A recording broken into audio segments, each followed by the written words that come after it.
nobody was gonna tell me that the next episode of Alien Earth is the last one potentially of the series. I've been meaning to do my own homework on that to see when the last episode will be, but finding out episode 8 is the last one, I mean, it makes sense based on the direction we going in. But damn, these series be getting more and more short-lived by the day. Anyway, though, I finally caught up on Alien Earth, and I just wanted to come on here and rant about it real quick before I go into work. Now, a lot of the focus of this video is going to be on episode 7, but I gotta talk about 5 and 6 just a little bit, because some of the actions I seen on those 2 episodes gotta be studied, especially with 5. The crew that Weyland Yutani sent into space is trash, bro. Unless your name is Murrow, everybody else on that ship was garbage. I'm curious how the hell Weyland Yutani managed to pick them of all people to go up there. Like, yeah, okay, they could have agreed to the agreement of you spend 65 years up there, you manage to come back to Earth with what we ask you to collect while you're up there, and you'll get a significant share that you can share with the family that will not be there once you get back to Earth. Yeah, I don't know, to me it's just very little incentive in that plan. One thing I can say I liked about that situation though is that everybody was up there for different reasons, including Murrow, who in that episode I learned he actually had a family. I did not know he was telling the truth to Arush when they was having a conversation some episodes back. It also showed us firsthand how smart these aliens can be regardless of their size, how smart these fully grown humans at every turn. Now, some things I can understand them not knowing, like the face huggers getting on their face, impregnating the body that they hug onto, but like the aliens sneaking out of that thermos thing that the black lady was overseeing. You mean to tell me you didn't hear that thermos thing open up? That shit sounded at least a little bit loud. You don't have no headphones in. And then also, dude drinking Shorty's water because he was eating hot food, that's why your ass got what you got in that episode. It was good at least to see how the crash even happened and what led to these aliens then being procured by a Prodigy after the fact. And then we get more dumb shit in episode 6. On top of this, man, Boy DUMBAHHH still being so pressed to keep these aliens away from Weyland Yutani, talking about some,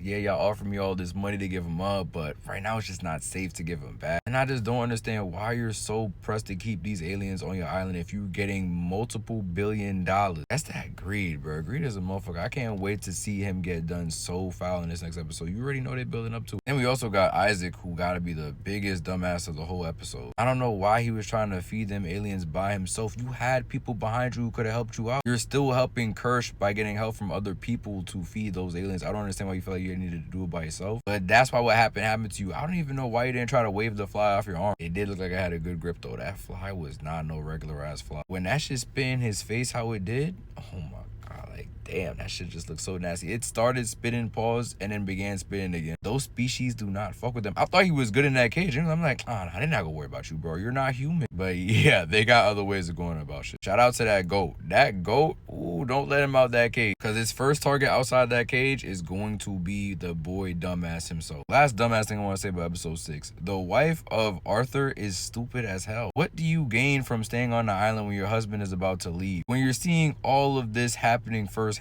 You had a conversation with your husband some episodes back where he felt like what was going on the Prodigy Island was immoral. You were still like, nah, he's just a man of science. He just wants to study these aliens and da-da-da-da. He don't got no bad intentions for us, though. We're still getting paid. Okay, cool. But then you had a run-in with one of them android synths later, and Shorty had you dead to rights. If them other officers did not come in to save your ass, you could have been mincemeat. But for some reason, when Arthur decides to stand up against the man, you choose to stay when your husband's about to leave. You're probably not gonna see him in Lord knows how long. I get it, the money is good, but is it worth what y'all are gonna do? Like he said in some episodes back, it's either we succeed in making some crazy androids or we succeed in killing 6 kids. None of that shit is worth it. And had you left with him, maybe Arthur's life would not have been gone for nothing. Because in episode 7, when Slightly and Smee managed to bring him over to Murrow, the alien's already up out of his body. I honestly don't even know how Arthur was able to get up so soon after the face hugger leached onto him. Like, he had to have gone up less than 4 hours after this shit happened. Now, what I think happened is that Murrow got very overconfident on what happened on the ship with the previous captain. We already know that the alien has sprouted from his body, and it has to be some 2 days time. So it makes sense for him to have told Arush, look, in 2 days, you just gotta hide the body for 2 days. The facehugger will do his thing, it'll come off, and your friend will be a-okay, because that's what he experienced. But what made Arthur so different that he was able to get up in significantly less time, y'all? Alien fans, hit the comments and let me know what y'all think about that. But yeah, if you had just taken a united stand with your husband at the beginning of the episode, none of this would be happening. And now looking back, I do wish Marcy's brother was the one that got face leeched over Arthur. Arthur. Arthur's an actual real nigga. I cannot say the same about Marcy's brother by the end of this episode. So let's talk about this episode real quick. Arush was successful in having somebody be the subject of the facehugger. So now you're trying to bring Arthur's body to the shore so he can meet up with Murrow so that Murrow can free his family. Smee gets involved. He sees this body, and so Arush is now requesting his help, and Smee obliges. At the same time, Boy Dumbass and Kirsch return from their talks with Weyland Yutani and see that Isaac is now dead. Marcy walks in the room, sees the same thing, and after experiencing it firsthand, one of her friends having their memories wiped completely, forgetting everything that happened on that one shift, she already knows they're on shiesty business, so she just leaves the room, and then Boy Dumbass tells Kirsch to locate all of the other synths so that they can get to them before Marcy can. But the problem is that Arthur, before his valiant sacrifice that he knew nothing about, had turned off all their trackers, so now everybody is just in the wind. Marcy gets to the other synths and lets them know, look, we have to get up out of here. They do not have our best intentions, and everybody is in agreement with this. Even girl who got memory wiped, who has no idea what is going on at this point, believes what Marcy is saying about these people. But for some odd reason, Curly feels as if this is the best place for her to stay, even after hearing everything that Marcy is telling her. And I get it, like, Prodigy provided y'all with a second chance, but they have been manipulating y'all from episode 1. They turned y'all into weapons and made it seem like y'all have more of a purpose than you actually do. That's why Isaac is up out the way now. Curly, you have not done anything this whole series. I don't know why you feel as if staying here is doing anything for them. It will toss you aside like breadcrumbs. The only one they really care about for real is Wendy, but she decides to stay. It is what it is. I could really care less about her character. So they're on their way out, but before they leave, Wendy does something so foul, but something I was very pleased with. She decides to let out the alien that they've been holding this whole time, and when she does